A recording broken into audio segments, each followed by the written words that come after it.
Bom dia, irmãos. Vamos abrir nossa Bíblia no Salmo de número 133. A gente vai ler o verso primeiro e a parte B do último verso. Salmo 133, verso 1 e a parte B do verso 3.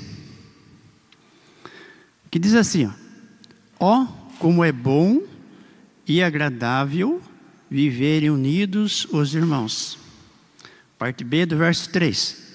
Ali ordena o Senhor a sua bênção e a vida para sempre. Pai, obrigado por esse dia. Obrigado, Deus, por aqueles que tiveram a oportunidade, Pai, de estar reunido conosco, para estarmos juntos, buscando, ó Deus, a Tua direção, a Tua orientação, e sermos agradecidos, ó Pai, pelo cuidado do Senhor para conosco. Pedimos que o Senhor esteja nos orientando, abrindo a nossa mente, ó Deus, para que possamos entender a Tua palavra e praticar no nosso dia a dia. Em nome de Jesus, amém. Eu li esse salmo de propósito. Eu queria, de certa forma, desafiar a cada um de nós a participarmos mais. Se nós não nos esforçarmos, nós não vamos chegar em lugar nenhum. Abra agora em Romanos, no capítulo 12, versículo 1 e 2. Romanos 12.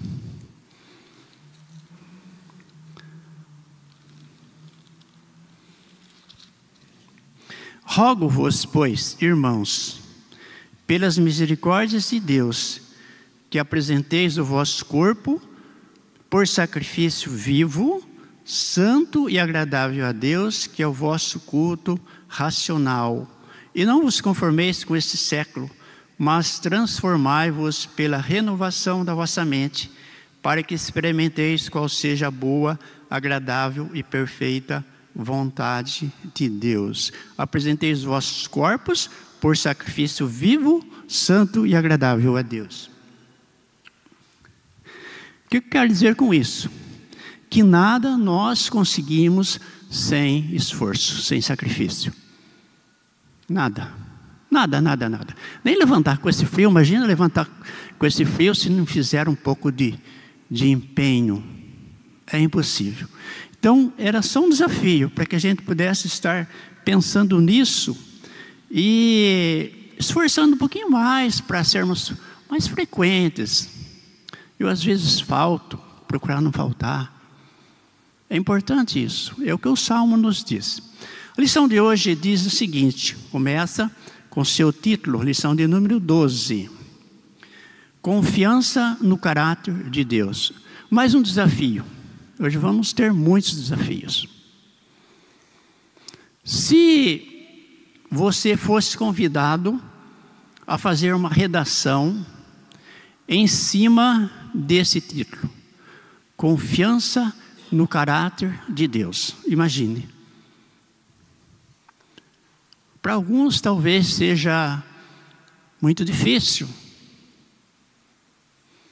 Alguns poderiam até, em questão de segundos, ter já pronta uma redação com esse título. Mas o que sairia desta redação? O que nós conhecemos, o quanto nós conhecemos do caráter de Deus e o quanto confiamos nisso. É preciso conhecer? É. Mas muito mais que isso, confiar. Porque não basta a gente aprender um monte de coisa e não leva a lugar nenhum, não praticar. Não adianta, não vale a pena. E a lição de hoje vem falando de situação parecida. Sabe por quê? No decorrer desse trimestre nós vemos a história de um povo que ouvia todos os dias. O profeta era enviado lá com uma ordem severa de Deus. Por isso que ele está reclamando aqui, por isso que ele está lamentando. Em outras palavras, o profeta poderia estar falando, perdi tudo o meu tempo. O que adiantou tanto esforço para que esse povo ouvisse todos os dias mas na prática, nada. Talvez a gente consiga uma explicação paralela para essa situação. O povo vivia, na época, o profeta indicado aqui é Jeremias, mas há alguns textos que mostram que tinham vários profetas. Dentre esses, a maioria eram profetas falsos. Profetas que diziam que o povo que queria ouvir. É muito bom isso. Fui na igreja hoje, maravilha, disseram tudo que eu queria ouvir. Será que é isso? Mas quando o profeta de Deus vinha com a ordem de Deus, ele trazia aquela palavra firme, aquela palavra com autoridade, eles ignoravam. A lição que o Reginaldo deu, tinha uma parte lá, falava que o povo se planejou a ir para o Egito. Ele se planejou. Ele não buscou orientação de Deus.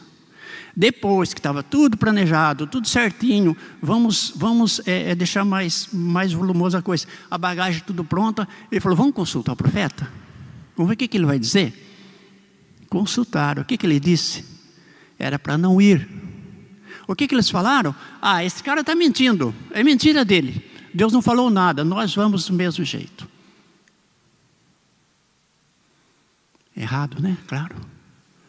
Porque eles confiavam mais naqueles que falavam aquilo que eles queriam ouvir. É tão bom, né? Você vai em qualquer lugar, uma rodinha qualquer, estão falando tudo aquilo que você gosta. Nossa, é uma maravilha. Mas começa a falar de coisas que você tem dúvida, você não vai achar bom, não. A lição de hoje vai falar exatamente isso. Vamos à lição. Introdução. Jeremias lamentava como alguém que sentia o peso da disciplina de Deus. Ele se sentia presa de Deus, alvo de Deus, e alguém que recebia apenas veneno para beber. Ele se sentia caçado por Deus, como um proscrito, alguém tão desprezível que tinha de enfrentar as piores sombras da indignação divina. Nada disso, contudo, o fazia afastar de Deus.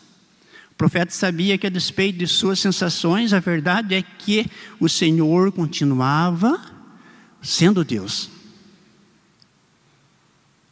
A gente ouve pessoas, vocês já ouviram isso?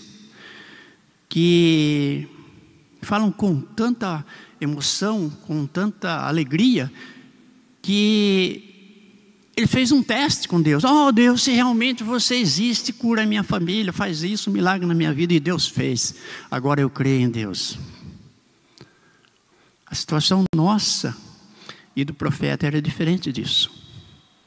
Nós cremos que Deus, a lição vai falar isso mais para frente, que Deus existe, que Deus é bom, mesmo diante das dificuldades. E o profeta vivia as dificuldades do povo. Ele vivia as dificuldades do povo. Aí, a partir da primeira parte aqui, ele começa a falar com Deus. Veja bem, as misericórdias de Deus. Presta atenção. Um dos textos mais amados de todos os cristãos é esse. As misericórdias do Senhor são a causa de não sermos consumidos, porque as suas misericórdias não têm fim, renovam-se a cada manhã, grande é a tua fidelidade. Reginaldo, abre para mim, 1 João capítulo 1, verso 9. Grande é a tua fidelidade. Veja aqui como é que está escrito. As misericórdias do Senhor são a causa de não sermos consumidos, porque as suas misericórdias não têm fim, renovam-se a cada manhã. Bonito, muito bacana. Grande é a tua fidelidade. Achou?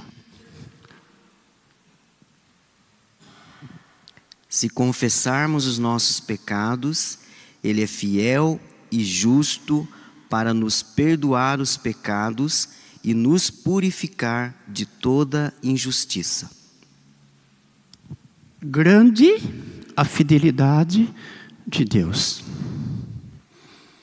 Grande a fidelidade de Deus. Então, para Deus não existe mais ou menos.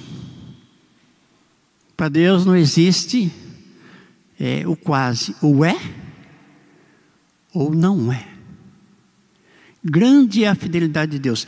E essa fidelidade de Deus sendo grande, ela não depende de nada. Nós que dependemos dessa fidelidade de Deus, cumprindo com a nossa parte. Se confessarmos os nossos pecados, Ele é fiel e justo para nos perdoar. Quem se lembra o Salmo 51, primeiro versículo, fala para mim, ou lê 51, versículo 1. Nós vamos falar um pouquinho sobre as misericórdias de Deus. Salmo 51, verso 1. Compadece de mim, ó Deus, segundo a tua benignidade, segundo a multidão das tuas misericórdias, apaga as minhas transgressões. Segundo a multidão das tuas misericórdias, por isso está dizendo aqui que as misericórdias de Deus não têm fim. Apaga as minhas transgressões. Outro dia, não sei se os irmãos vão se lembrar, mas quem falou se lembra. O que significa misericórdia? O que é a misericórdia de Deus? Nós precisamos, eu preciso, e essa lição falou muito comigo a respeito disso. O que é misericórdia de Deus? O que é? Faz de conta que você recebeu um papelzinho e um lápis aí, você escrever isso para mim. O que é misericórdia?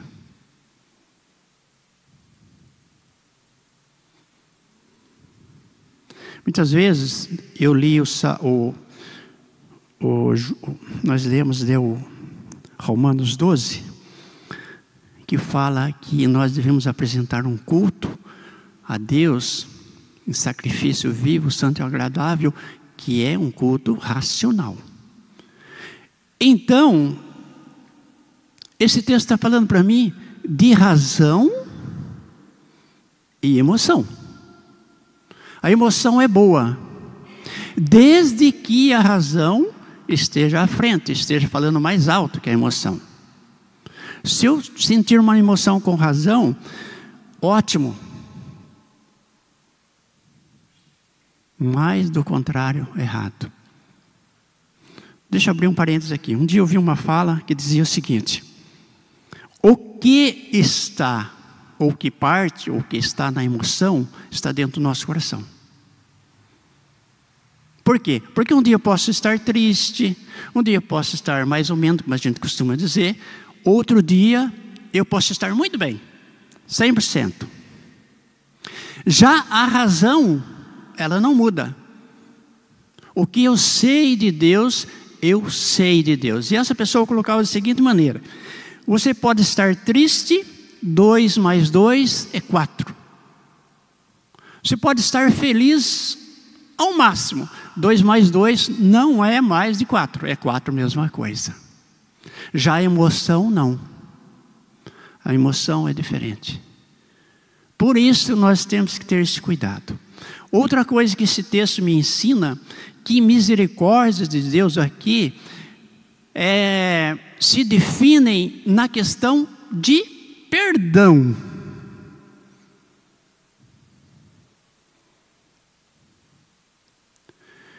Na questão de perdão. E essa pessoa que falou sobre isso, eu falei uma vez também, é que misericórdia, a misericórdia de Deus é não nos dar aquilo que merecemos. Já pensou nisso?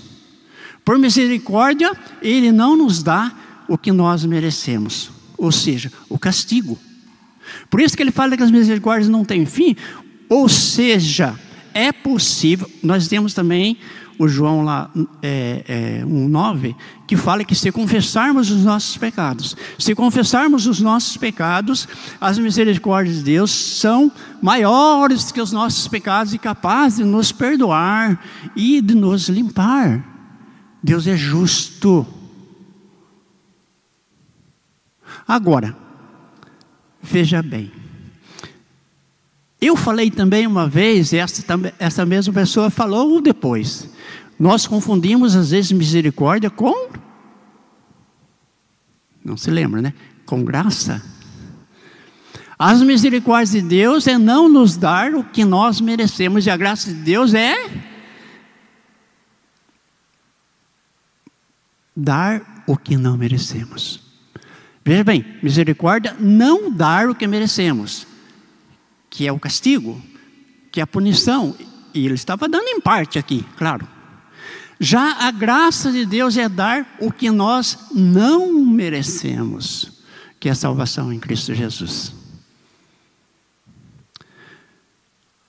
A minha preocupação é a seguinte: quando nós oramos, nós podemos confundir isso.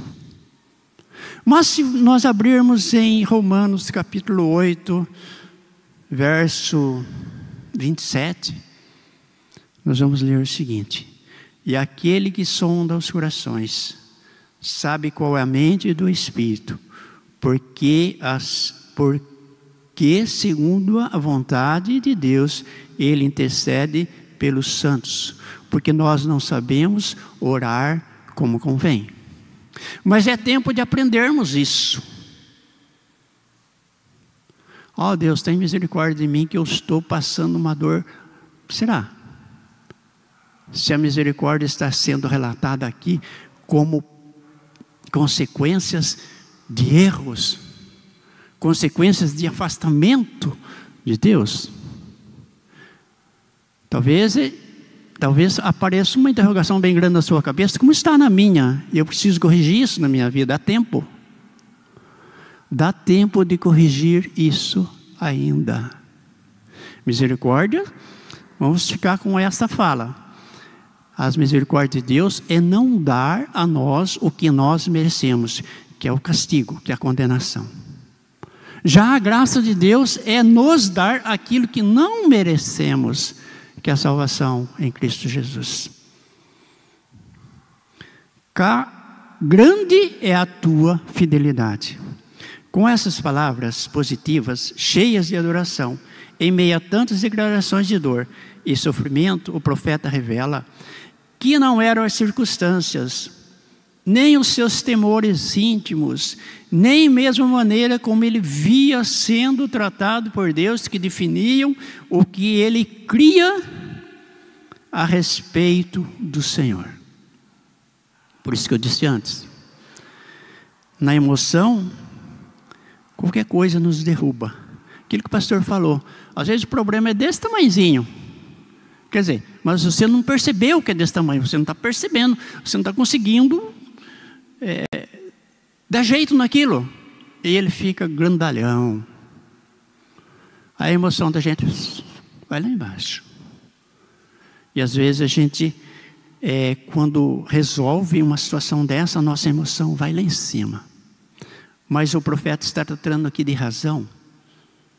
Não é porque Deus estava oprimindo o povo, ou seja, o povo estava sendo oprimido porque Deus estava oprimindo, ou porque o povo tinha desviado da aliança, ou porque o povo estava dando ouvidos àqueles que falam coisas que a gente gosta de ouvir. Veja que é interessante isso. O povo estava sendo castigado por quê? Porque Deus é mau? Não, porque Deus é justo. Porque Deus é justo. Deus permanece sendo sempre, Deus permanece sendo quem Ele sempre foi.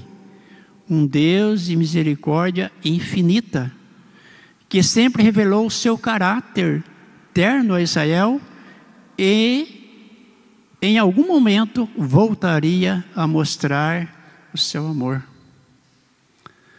Misericórdia, então, caráter de Deus. Ele não é, Deus é diferente da gente, né? Ele nos criou, muito pequenininho. A gente é capaz de ter misericórdia hoje, amanhã já não ter, né? Eu tive misericórdia do fulano que errou comigo, mas agora ele errou de novo. É interessante isso. Deus não se cansa de nós. É tão difícil você perdoar alguém 2 vezes pelos mesmos motivos, não acha? É complicado. Já tive experiências assim na minha vida, no meu trabalho, de uma semana alguém cometeu alguma coisa que eu não gostei contra mim, na outra semana o mesminho, sabe, o mesminho assim, ó. Falei, calma, né? Eu não sou de ferro e nem sou Deus para aguentar isso tudo. Resolvi numa boa, mas eu não sou capaz. Deus não. Ele permanece sendo Deus. Uma parte interessante aqui nesse parágrafo aqui, ó. Em algum momento voltaria a mostrar o seu amor. Esse é o profeta que está falando. Ele está falando como um homem aqui. Como voltaria? Se Deus sempre é, se sempre foi, vai voltar, por quê? Deixou de ser. Entre linhas, como diz o pastor Carlos, está a volta do povo para Deus. Se esse povo que chama pelo meu nome se humilhar, me buscar, orar, não lembro a sequência, e se converter dos seus maus caminhos, então eu virei e sararei a sua terra.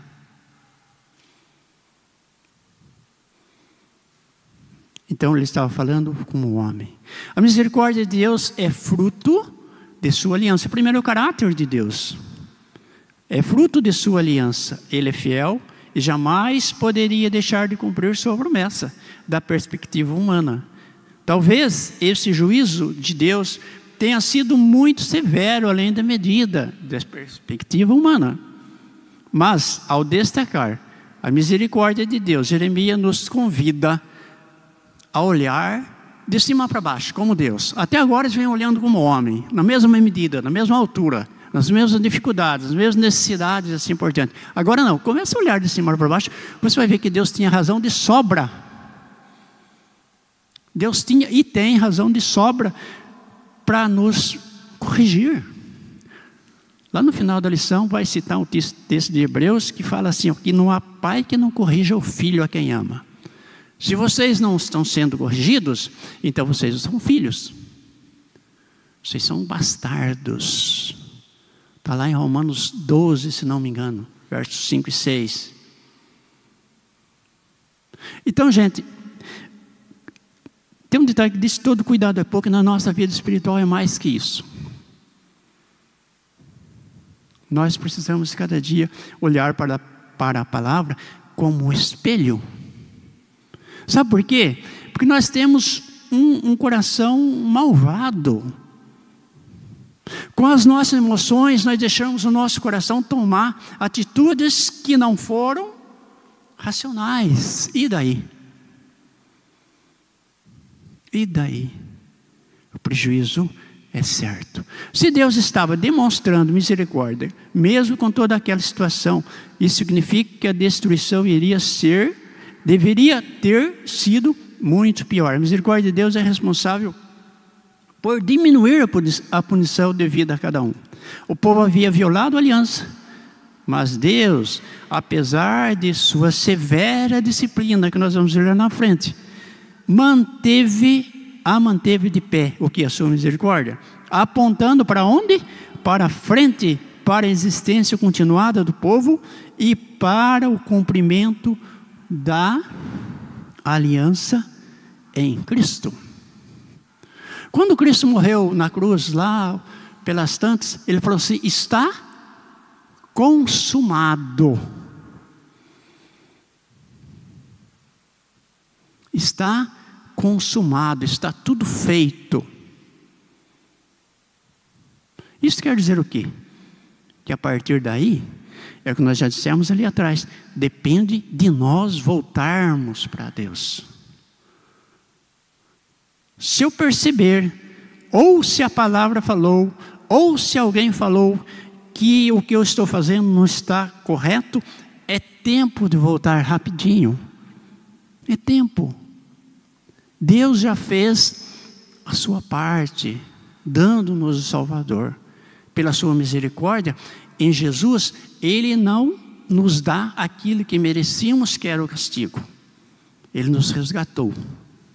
E passou a nos dar aquilo que nós não merecíamos, que é a salvação. Deus, contudo, manteve sua porção seu remanescente, Deus cumpriu, mesmo debaixo de severa disciplina, as promessas das suas alianças. Que Jeremias, se não der tempo de a gente terminar, não se incomode não, daí quem for semana que vem ele termina. Menciona em seu livro, capítulo 31, 33, vamos ler esse versículo. O que Deus falou, que Jeremias está mencionando aqui, no seu capítulo 31, 33. Deus chega a estabelecer a firmeza de suas promessas com os fundamentos da criação. Quem achou? Capítulo 31, versículo 33.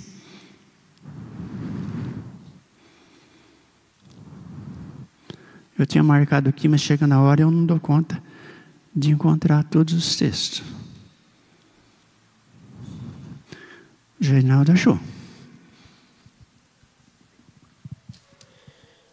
Porque esta é a aliança que firmarei com a casa de Israel. Depois daqueles dias, diz o Senhor, na mente lhes imprimirei as minhas leis, também no coração lhes inscreverei. Eu serei o seu Deus e eles serão o meu povo. Gente, então, nós que professamos a fé em Jesus Cristo, que nos dizemos cristãos, não temos desculpa. Ele diz que inscreveria em nossa mente. Ah, eu não sabia. Não, saber você sabia. É que você não fez caso mesmo. Então, a palavra diz em outro texto que nós somos indesculpáveis. Acho que em Romanos, se não me engano. A misericórdia de Deus implica, inclusive, a esperança do Messias Jesus. É o ápice desse amor e fidelidade de Deus. Não existe maior demonstração de amor do que a vinda de Jesus Cristo. A ira de Deus é intensa, mas o pedido de perdão é um daqueles que, ao fazermos, temos resposta imediata e positiva da parte de Deus. Então cabe a nós. Mais na frente, a gente vai ver um texto, terceiro tópico aqui, que é preciso a gente fazer uma sondagem dentro da gente. Examine-se o homem. Veja que nós pedimos para Deus sondar o nosso coração, tirar o que é mal e nos guiar pelo caminho eterno. Mas isso é muito cômodo. Se eu não tomar posição, será que funciona? Talvez não. Não tenho certeza.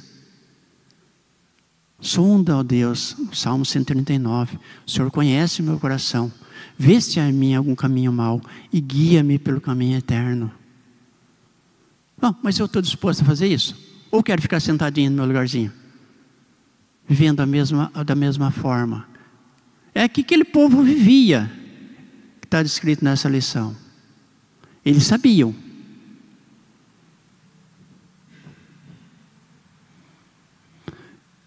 É bom a gente ficar, como diz o ditado, ligadão, para a gente não entrar por este mesmo caminho. Porque não passa de um momento a sua ira. O seu favor, esse sim, dura a vida inteira. O anoitecer pode vir o choro, mas a alegria vem pela manhã. É claro que isso não torna a disciplina de Deus inofensiva e algo a ser subestimado. Basta ver Israel, mas a sua misericórdia é sempre muito superior à sua ira. Porque onde abundou o pecado, superabundou a graça. Paulo que está falando isso lá em Romanos. E Paulo fala também, que aquele povo falava assim, ó. Bom, então onde a graça é grandona, então pode pecar à vontade. Claro que não. Claro que não.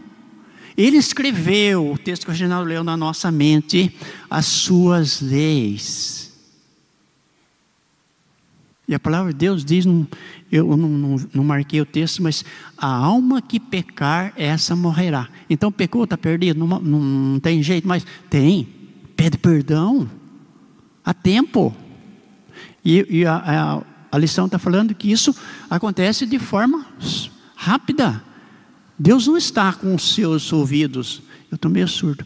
Deus não está com os seus ouvidos surdos, nem com suas mãos encolhidas para que não possa atender. Outro tópico, testemunho de fé. Veja que, primeiro tópico, ele está se referindo às misericórdias de Deus. Agora, testemunho de fé, esse já parte da gente.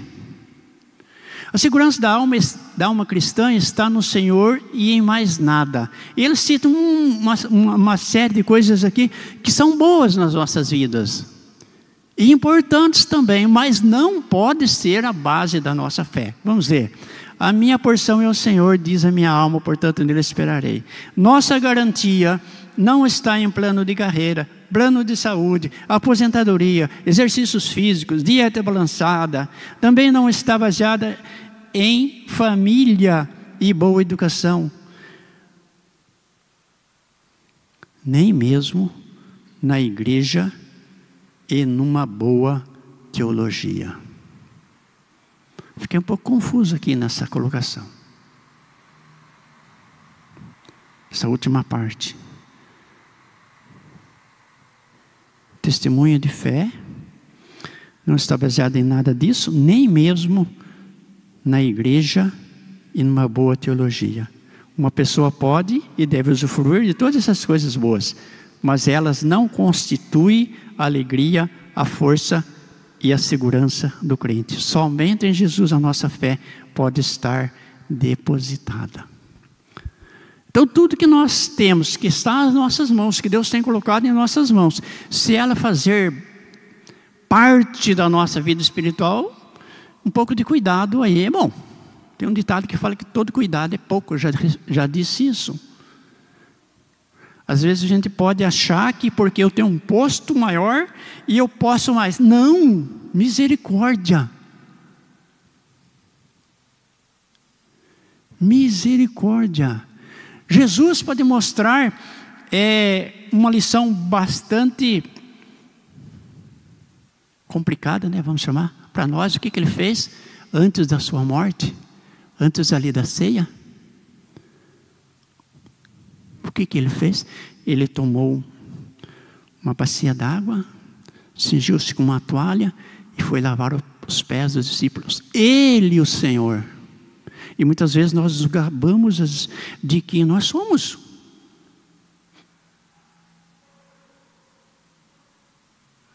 Certo? Será? Pode não estar totalmente errado, mas principalmente a nossa fé, a nossa posição como cristão tem que estar baseada na vida de Jesus. Ele diz, esperarei nele. Ou seja, ele ainda não sabe o que vai acontecer. O cristão. Será que as coisas ainda poderiam piorar? Nós costumamos dizer às vezes, pior do que está não fica, mas daqui a pouquinho a hora que você viu, já está pior do que estava. Parece que nós precisamos, sabe o quê? Nós, dentro desse contexto, ir lá no fundão do poço. Agora não tem mais aonde descer. Então, é olhar para cima e voltar. Nesse contexto. Jesus nos alertou a vivermos Jesus nos alertou que viveremos tribulações. Paulo disse que nos aguardam dias maus pela frente. A tribulação é parte da vida cristã, e é passando por ela que herdaremos o reino dos céus. Não devemos, portanto, ficar admirados quando elas surgem, mas devemos permanecer firmes, vigilantes, atentos, bem munidos da força do Senhor. E aqui cita aquele texto lá que nós devemos tomar o capacete da salvação, a espada do Espírito, a couraça da justiça e assim por diante. Terceiro tópico, o que é bom. Jeremias compreendeu a necessidade de um autoexame. Está lá em 2 Coríntios 13:5. Ele percebeu que naquela condição de tristeza e humilhação, o melhor a se fazer é, primeiro, confessar a bondade de Deus e confiar nele. Há algum tempo, não sei se é o pastor Herbert ou outro pastor, que deu um estudo sobre confiar. Por exemplo, você tem um dinheiro lá que você não vai usar agora, você deposita em algum lugar para ganhar um retorno daquilo. Você confiou, você não sabe se ele volta ou se não volta, mas você confiou que volta. E quem deu o estudo falou exatamente isso. Confiar em Deus é entregar a Ele mesmo. E às vezes a gente confia desconfiando. Que nem aquele povo que nós falamos de início. Eles planejaram tudo. Vamos ver se Deus aprova isso. Se Ele aprovar, nós vamos. Agora, se Ele não aprovar, nós vamos do mesmo jeito. Espera, não dá, né? Você confiaria numa pessoa dessa? Eu falei que ia fazer isso mesmo, mas eu resolvi, não vou fazer mais. Eu mudei de ideia, como diz nosso presidente. Não, é que eu mudei de ideia. Não. Confiar é confiar. Bom é o Senhor para os que esperam por Ele, para a alma que o busca. Por que lutar contra Deus? Que bem isso poderia trazer? É pura loucura. Assim sendo, cada crente, em dias de tribulação, aprenda a olhar para o céu, não com olhar desconfiado, mas confessando que Deus permanece sendo bom. Mesmo em meio às dificuldades, não importa o tamanho dela, Deus continua sendo o mesmo, é caráter de Deus isso. Em segundo lugar, bom é aguardar a salvação do Senhor, e isso em silêncio. É interessante essa parte aqui. A confiança genuína, a fé verdadeira, não é aquela que simplesmente espera ver dias melhores, ou que tem esperança de que o problema termine. A fé cristã não espera em coisas, pessoas ou circunstâncias. A esperança legítima do crente está na salvação do Senhor. Não há salvação, nem esperança em nenhum outro. Por mais que outros ofereçam alívio e soluções rápidas, o fiel recusará e permanecerá firme em sua esperança em Deus. Por Deus é a nossa esperança, porque quer Ele nos exalte ou nos abata, em tudo será exaltado, e tudo Ele faz para o nosso bem. Jó declarou: ainda que Ele me mate, nele esperarei. Contudo, os meus caminhos defenderei diante de Deus. Eu pergunto a mim, até que ponto, até onde eu estou alinhado com o projeto de Deus para a minha vida, pensando dessa forma, até onde? Quanto eu tenho caminhado dentro da palavra de Deus para professar a minha fé, para dizer que eu sou cristão, para dizer que eu procuro santidade a cada dia. Deus falou lá no Velho Testamento: sede santos porque eu sou santo. Veja que interessante essa colocação. Ele não falou assim: seja santo como eu sou santo. Não, porque Ele sabia que nós somos incapazes de chegar lá. Sede santos porque eu sou santo. Ser imitador não é ser igual. Nós confundimos. Ao dizer isso, Jó não estava simplesmente fazendo uma declaração de louvor ou expondo uma doutrina. Estava expressando sua própria dor, mas pura confissão de fé, como algo gravado e selado em sua própria carne. Mesmo vivendo em desgraça inimaginável, Jó entendia que a salvação de sua vida não estava num futuro melhor, mas em Deus. Eis que Deus é a minha salvação, confiarei e não temerei, porque o Senhor Deus é a minha força, o meu cântico, e Ele se tornou a minha salvação. Quando? Quando eu busquei de todo o coração. Isaías fala isso: buscai o Senhor de todo o coração, buscai enquanto se pode achar, buscai enquanto é tempo.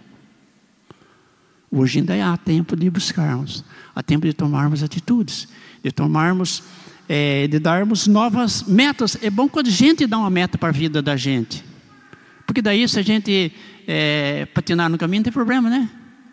Mas a norma aqui é da palavra de Deus, a meta é Deus que está nos dando. Necessidade de silenciar. Verso 26 do texto, que nós não lemos, né? De Lamentações, traz ainda mais uma orientação. E isso em silêncio. Uma virtude no lamento e no clamor confiante em Deus. Essa virtude se chama silêncio. Não é silêncio sombrio, mas uma quietude de espírito confiante. É um silêncio atento, esperançoso. É uma luta que travamos com nossa própria alma. É um cala-boca que dizemos a nós mesmos para nos lembrarmos de quem é Deus e qual é o nosso lugar. Assente-se, solitário, fique em silêncio, porquanto esse jugo Deus pôs sobre ele. Agora uma palavra bem pesada: põe a boca no pó. Talvez ainda haja esperança. Talvez. Isso talvez depende de quem? De Deus? De quem que depende? De Deus. Se as suas misericórdias não têm fim. Se é grande a fidelidade dele, depende de quem? De nós. De nós nos voltarmos para ele. De nós confessarmos os nossos pecados. Por isso que está falando aqui, ó, é um cala-boca para nós. Esse jugo Deus pôs sobre ele, sobre o homem. Põe a boca no pó. Talvez haja esperança. Versículo 21 do texto que nós não lemos, Lamentações, diz assim: quero trazer à memória aquilo que ainda me dá ou pode me dar.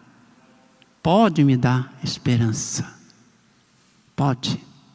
Tem um ditado por aí que diz assim, que querer é poder. O homem pode tudo que ele quer. Mentira. Nem tudo. Agora, nesse texto, é exatamente isso que está dizendo. Talvez ainda haja esperança, se você tomar atitude correta. Se você estava, eu não gosto muito desse você, se eu estiver andando de maneira contrária à vontade de Deus, e eu tomar a atitude correta, com certeza há esperança. Ao invés de reagir com agressividade, inconformismo, o sofredor precisa aprender que naquele momento de profunda dor, a murmuração e a vamos deixar assim, desviarão do seu coração o foco, que é o Senhor. Então, quando eu me diminuo demais, eu estou perdendo a confiança em Deus. Eu sou um miserável pecador, sim, mas há esperança. Se eu continuar com essa ideia, sempre com essa ideia, eu vou continuar o miserável sempre. Não vou conseguir progredir na minha fé, não vou conseguir me levantar. Por quê? Porque o meu foco não é o Senhor, o meu foco é a minha miséria. Não dá. É impossível. O fiel não deve perder de vista seu alvo, a direção da sua esperança. Há situações em que somos tão desprovidos de recursos e forças próprias, que realmente tudo que podemos fazer é confiar em Deus, apresentar a Ele o nosso sofrimento, as nossas súplicas e aguardar. Se Deus fosse fazer um teste comigo quando eu erro, será que Deus ia atender humanamente falando, Deus podia falar: será que realmente ele está arrependido mesmo? Será que ele vai mudar de ideia mesmo? Ou ele vai fazer que nem aquele povo lá que veio consultar e vai continuar andando daquela forma? Por isso a palavrinha aqui, aguardar. É muito difícil, mas devemos deixar de lado a nossa autoconfiança. Confiar somente em Deus, assim torna Ele inativos as mãos de todos os homens, para que reconheçam as obras dele. Por isso até a afronta pessoal e os açoites deveriam ser suportados. Terceira coisa que Jeremias diz: é boa e que é bom para o homem suportar o jugo da sua mocidade. Mesmo os moços mais vigorosos precisam aprender que suas energias se esgotam e que eles precisam permanecer firmes e confiantes na força do Senhor, como disse Isaías aos jovens. Esses jovens aqui nós podemos dizer, não precisa ter 25 anos, pode ter 80. Se ele se achar o poderoso diante das coisas de Deus, ele é um fracassado. A Bíblia diz, Jesus falou isso, que os que se humilham serão exaltados, mas que se exaltam serão humilhados. Os moços cansam e se fadigam. Espera aí, estou fazendo coisa errada aqui. Os jovens cansam e se fadigam. Os moços exaustos caem. Mas os que esperam o Senhor renovam suas forças. Sobe com asa, correm, não se cansam, caminham, se fadigam. Os que esperam no Senhor renovam suas forças. As misericórdias do Senhor se renovam a cada dia. E nós temos esta bênção de buscarmos isso, de aprendermos isso, de pormos em prática na nossa vida. E que a nossa vida não seja baseada por emoções. A emoção faz parte e ela é boa. Mas acima de tudo, a razão. Não dá para ser só a emoção, ou a emoção ser a parte principal. O quinto e último tópico, não sei nem qual a hora. A dor não vai durar para sempre. Precisa correr ou não?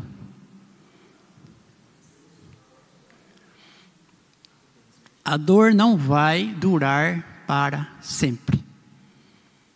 Aqui está um ponto que a mim é bastante preocupante. Por que a gente tem pressa das coisas? Eu já comentei isso com alguns dos irmãos. Por causa da nossa limitação. Nós somos muito limitados. A nossa existência é limitada. A nossa sabedoria é limitada. A nossa capacidade de desenvolver coisas é limitada. A dor não vai durar para sempre, mas eu vou durar para sempre. Não também, né? Essa é uma preocupação que eu tenho. Por que às vezes eu tomo atitudes, que depois eu vejo que não deveria ter tomado daquela forma? Eu cometi um erro. E tem coisas que não dá para voltar atrás, gente. Eu quero dar um exemplo vivo para vocês, vivo.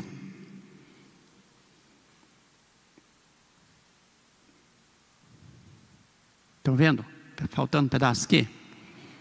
Uma falha minha. Dá para voltar? Não dá. Não tem mais jeito. Tem um irmão nosso que diz assim, a nossa palavra, quando ela sai da boca, não tem mais jeito. Não segura mais. Você pode pedir desculpa.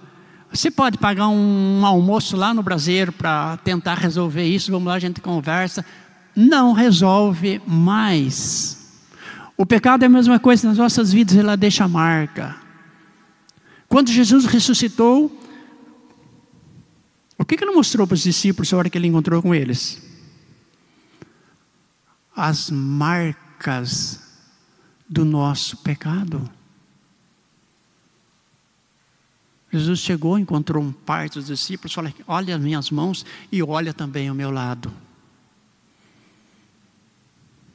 Marcas. Jesus, o santo, o enviado de Deus, o único sem pecado, levou sobre a cruz os nossos pecados. Deus é tão bom, as suas misericórdias não têm fim. Mas a marca do nosso erro não tem jeito. Aí eu perdoo sim você. Perdoo. Vai lá no fundinho. Sabe quem que esquece o nosso pecado? Deus. E nós não esquecemos. A Bíblia diz que Deus esquece os nossos pecados. Porque Ele conhece o nosso coração. Deus é muito bom. Deus é bom demais. As suas misericórdias não têm fim. O texto está dizendo isso. Deus é bom. O verso 31 e 33 daquele capítulo que nós lemos lá, eu acho, são versículos de esperança para os desanimados. Não, é do Lamentações mesmo.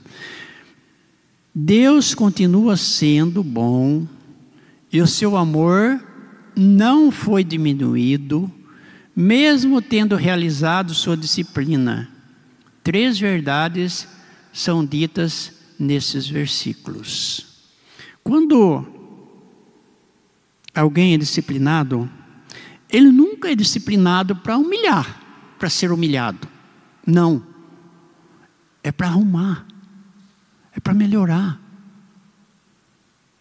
Não é para piorar. Pior já está. Deixa como está então. Não. É para melhorar. É para levantá-lo. É para fazê-lo sentir que o que vai acontecer depois é melhor. Primeira, Deus acolherá novamente os que estão sob sua disciplina. Deus não rejeitará para sempre. Ele tem um compromisso com o seu povo. Ele manterá esse compromisso. Sua honra é que está em jogo. Ele voltará a ter compaixão, porque o seu amor bondoso e compassivo é atributo da sua natureza santa. Então o amor de Deus, as misericórdias de Deus, o perdão de Deus para conosco, é um atributo dele. Ele não tem obrigação nenhuma. Não, eu falei que eu ia cuidar desse povo, eu prometi lá para o Abraão lá que ele ia ser uma bênção, que o povo dele ia ser uma bênção, então eu tenho essa obrigação com o Abraão. Não, não é isso. Não é isso. É um atributo de Deus. Segunda, a compaixão de Deus é demonstrada segundo a grandeza das suas misericórdias. Compaixão, misericórdia. Isso significa que a compaixão de Deus é infinita. Deus se mantém em sua ira para disciplinar, mas não economiza na hora de perdoar. Não tem tamanho de pecado que Deus não possa perdoar, se o reconhecermos, se nos humilharmos diante dele, se voltarmos para ele. Só que tem uma coisinha. Deus conhece o nosso coração. Deus conhece o nosso hoje, o nosso amanhã, o nosso depois de amanhã, até o fim. Então, quando tomarmos uma atitude de buscarmos a Deus, de pedirmos perdão, que o façamos de verdade.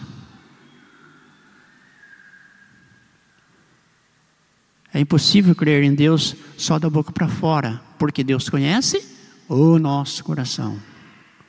E Deus sabe que o nosso coração é enganoso. Deus sabe que nós somos maus por natureza. Mas Ele quer cuidar disso nas nossas vidas. Basta nós nos aproximarmos dEle. Terceira, Deus sofre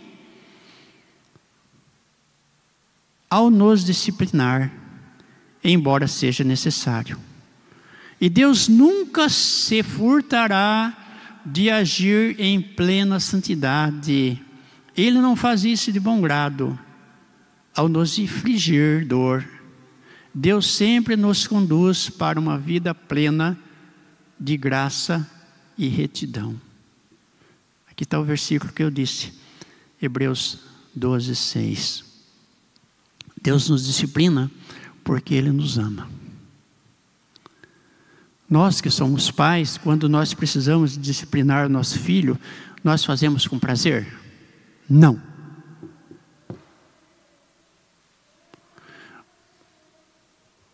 Mas às vezes nós temos, além de não fazer com prazer, temos muita dificuldade. Nós levamos até onde dá para tomarmos atitudes a respeito disso.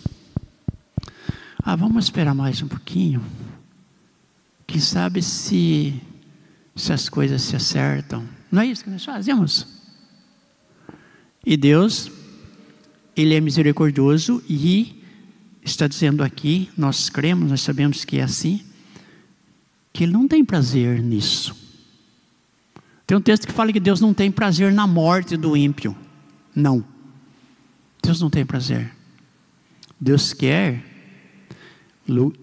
usando uma linguagem humana, Deus queria que ele se arrependesse, que ele se voltasse, que ele tomasse a atitude correta conforme a vontade de Deus.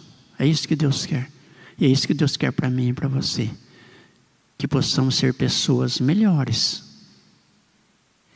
Que o espelho da palavra de Deus, ele seja uma realidade nas nossas vidas. Que eu esteja confrontando o meu proceder, o meu viver, aquilo que eu falo, aquilo que eu vivo, aquilo que eu faço, com a palavra de Deus cada dia.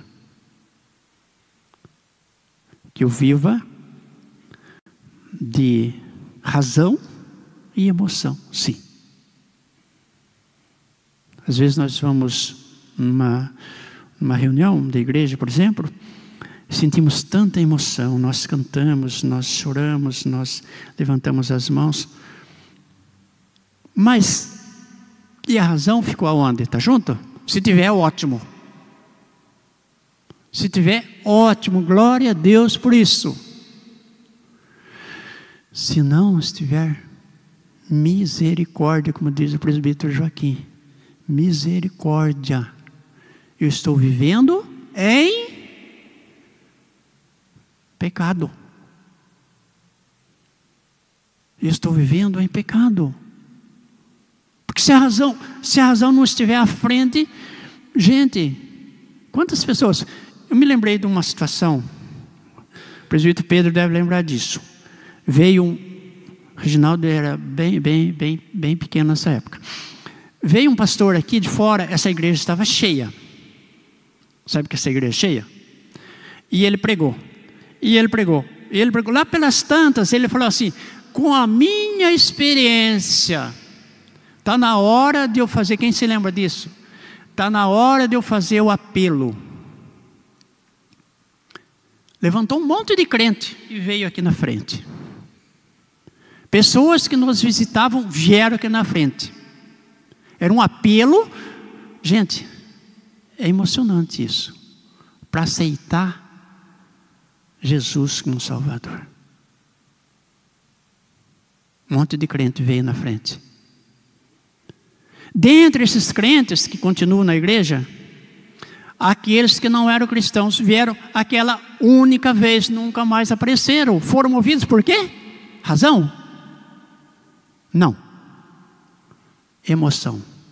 Continuaram na mesma vida, ou talvez, Deus sabe. Então é um cuidado que nós temos que ter. E foi o que essa lição falou para mim, quando ela disse lá no começo: as misericórdias de Deus não tem fim. Grande é a fidelidade de Deus. Conclusão. Alguém quer participar? Se quiser, é o momento.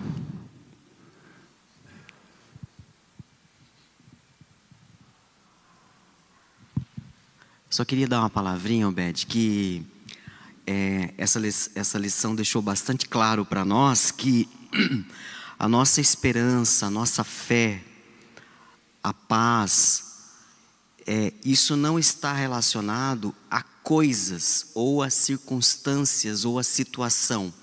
Porque a situação ela muda. Há momentos que nós estamos de um jeito, aí há outros que nós estamos de outro jeito. Mas a lição deixou muito claro que a paz, a salvação, a misericórdia, a graça, ela não está relacionada àquilo que nós podemos oferecer, mas sim a uma pessoa que é Cristo Jesus. E o outro ponto que eu gostaria de apenas contribuir é que na medida que nós nos apegamos a Cristo, nós nos conectamos com Ele, assim como você disse no início, que nós devemos participar mais, nós devemos buscar mais, naturalmente nós vamos melhorando, e nós precisamos melhorar como pessoas. Então, eu acho até que fica essa reflexão para nós. Será que eu estou melhorando? Será que eu estou mudando de fase na minha vida cristã? Eu estou evoluindo como cristão? E isso está muito relacionado a esse apego que eu tenho e esse entendimento que eu tenho da vida cristã, que é uma pessoa, e essa pessoa é Cristo Jesus. Com respeito a isso, o melhorando é o crescimento, né, Reginaldo? Santificação. Nós precisamos crescer dia a dia. Deus, quando eu vi um videozinho que disse que nós não temos que aceitar Jesus, porque se nós formos aceitar Jesus que é o pecador, então? Não, Ele que tem que nos aceitar. Nós temos que tomar atitude para nos colocarmos à disposição e Ele nos aceitar. E aí nós vamos crescer em santificação. Isso é dia a dia. Porque no momento que nós encontramos com Jesus e Ele nos aceitou, é bacana essa colocação. Ele nos aceitou, Ele nos justificou. Nós aprendemos isso em umas lições. Só que agora nós precisamos de seguir em frente. Nós precisamos de crescer em santificação. Por isso que eu disse que Deus fala assim, sede santos, porque eu sou santo. Então é uma vida de crescimento. Porque se a nossa vida estiver baseada em coisas daqui, acaba tudo aqui. Não tem futuro. Conclusão. Não é fácil cantar, confiar, aguardar na hora da dor.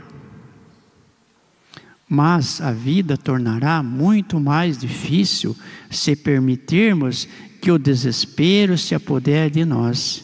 Jeremias é um grande mestre de paciência e perseverança. Tendo conhecimento de Deus e confiança em sua palavra, suportaremos as duras aflições, certos de que a sua vontade sempre é perfeita e santa. Aplicação. Mesmo nos dias de maior angústia, não se deixe vencer pelo medo. Confie em Deus, apresente a Ele as suas súplicas e lamentos e peça que Ele realize a sua vontade, que é sempre santa, boa e perfeita. Se a vontade de Deus para a minha vida, para a sua disciplina, cuidado que aí vem ela. A partir do momento que nós colocarmos dessa forma diante de Deus. Deus nos abençoe.